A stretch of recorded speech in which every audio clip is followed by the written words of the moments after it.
Breaking news చూస్తున్నాం. AP ఎన్నికల్లో బీజేపీతో కలిసి టీడీపీ జనసేన కూటమిగా ఏర్పడి బరిలో దిగిపోతున్నాయి. ఇందుకు సంబంధించిన పలు చర్చలు మూడు పార్టీల నేతల మధ్య జరిగాయి. ఎన్నికల పొత్తుపై బీజేపీ అగ్రనేతలు అమిత్ షా, జేపీ నడ్డా, టీడీపీ అధినేత చంద్రబాబు నాయుడు, జనసేన అధ్యక్షుడు పవన్ కళ్యాణ్తో చర్చలు జరిపారు.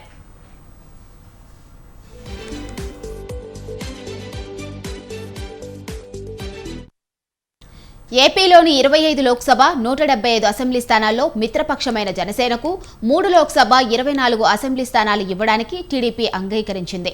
ఇప్పటికే తొలి జాబితా విడుదల చేయడం కూడా పూర్తయింది.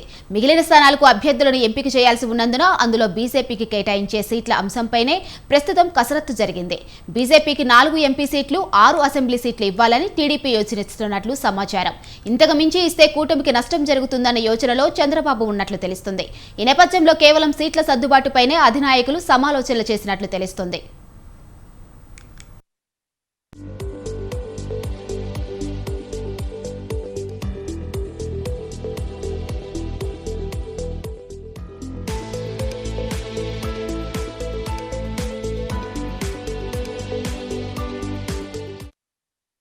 ఇక 2014 ఎన్నికల్లో బీజేపీకి టీడీపీ 4 ఎంపీ, 13 అసెంబ్లీ స్థానాలు కేటాయించింది. ఇప్పుడు ఆ పార్టీ 7 లోక్సభ, 10 అసెంబ్లీ స్థానాలు కోరుతున్నట్లు సమాచారం. ప్రస్తుతం కూటమిలో జనసేన కూడా ఉండటం, ఇప్పటికే ఆ పార్టీకి 3 లోక్సభ, 24 అసెంబ్లీ స్థానాలు కేటాయించడంతో బీజేపీ అడిగినన్ని సీట్లు సర్దుబాటు చేయడం సాధ్యం కాదని టీడీపీ నేతలు అంటున్నారు. వచ్చే సార్వత్రిక ఎన్నికల్లో ఎన్డీఏ కూటమి 400కు పైగా సీట్లు సాధించాలనే లక్ష్యంగా పెట్టుకున్న బీజేపీ పాత మిత్రపక్షాలన్నింటినీ తిరిగి దగ్గర తెచ్చుకునే ప్రయత్నం చేస్తుంది. దీనిలో భాగంగా టీడీపీని తిరిగి ఎన్డీఏలో చేర్చుకోవాలని భావిస్తుంది. ఇప్పటికే బీహార్లో నితీష్ కుమార్, ఉత్తరప్రదేశ్లో ఆర్ఎల్డీ నేత జయంత్ చౌదరిని ఎన్డీఏలో చేర్చుకుంది. ఇక ఒడిశా సీఎం నవీన్ పట్నాయక్ నేతృత్వంలోని బీజేడీ కూడా ఎన్డీఏలో చేరేందుకు సిద్ధమైంది. తాజాగా టీడీపీని కూడా ఎన్డీఏలో భాగం కానున్నట్లు తెలుస్తుంది. ఎన్డీఏలో చేరికపై ఫిబ్రవరి 7న కేంద్ర హోంమంత్రి అమిత్ షా, బీజేపీ జాతీయ అధ్యక్షుడు జేపీ నడ్డాలతో చంద్రబాబు ఓ దఫా చర్చలు జరిపారు. తాజాగా మరోసారి ఢిల్లీ వేదికగా చర్చలు జరుపుతున్నారు. ఇక ఇదే అంశంపై మరింత సమాచారం మా ప్రతినిధి సంతోష్ ఫోన్లో అందిస్తారు. చెప్పండి సంతోష్, బీజేపీతో కలిసి టీడీపీ జనసేన కూటమి ఏర్పడినట్టు తెలుస్తుంది. అలాగే సీట్ల సర్దుబాటుపై కూడా చర్చ జరిగినట్లు తెలుస్తుంది. దీనిపై పూర్తి అప్డేట్స్ ఏంటి?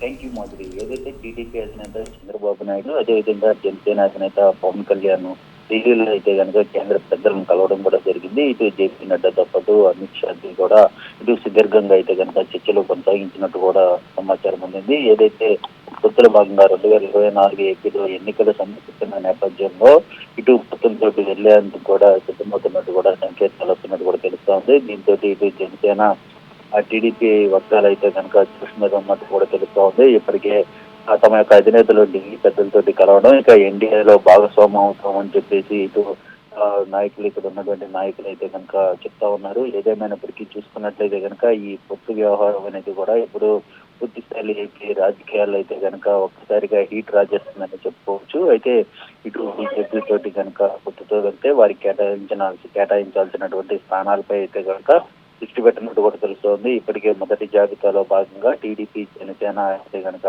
తమ యొక్క అభ్యర్థుల జాబితాను అయితే ప్రకటించడం కూడా జరిగింది. ఇక ఎన్డీఏ కూడా పొత్తులో ఉంటే మాత్రం రెండో జాబితాలో అయితే కనుక అభ్యర్థులను ప్రకటించే అవకాశాలు కూడా పూర్తిగా అభ్యర్థులను ప్రకటించి బరిలోకి దించే అవకాశాలు కనబడతా ఉన్నాయి. ఇక బీజేపీ చూసినట్లయితే కనుక 6 ఎంపీ సీట్లతో పాటు 12 అసెంబ్లీ స్థానాలు అయితే కనుక కోరుతున్నట్లు కూడా కొంత సమాచారం అందుతా ఉంది. అయితే ఇటు పొత్తులో ఉన్న నేపథ్యంలో ఇటు జనసేన, అదేవిధంగా బీజేపీకి కూడా ఇటు టీడీపీ ఏ విధంగా కేటాయిస్తున్న దానిపై తీవ్ర ఉత్కంఠ నెలకొంటుంది. అదేవిధంగా ఇటు చూసుకున్నట్లయితే 4 ఎంపీలు, అదేవిధంగా 8 అసెంబ్లీ స్థానాలతో సరిపెట్టేందుకు కూడా ఇటు టీడీపీ యోచిస్తున్నట్టు కూడా తెలుస్తా ఉంది. ఏదేమైనప్పటికీ పొత్తుల అంశం అనేది కూడా ఒక కొలుక్కొచ్చే దిశతో కూడా కనబడుతున్నట్టు కూడా తెలుస్తా ఉంది. దీనిపై అయితే కనుక ఇప్పటికే అధినేతలు ఇద్దరు కూడా ఢిల్లీలోనే మకాం వేసినట్టు కూడా తెలుస్తా ఉంది. దీనిపై ఒక క్లారిటీ వచ్చిన తర్వాత కూడా సెకండ్ జాబితా రిలీజ్ చేసే అవకాశాలు కూడా కనబడుతున్నట్టు తెలుస్తా ఉంది. Madhuri, thank you Santosh.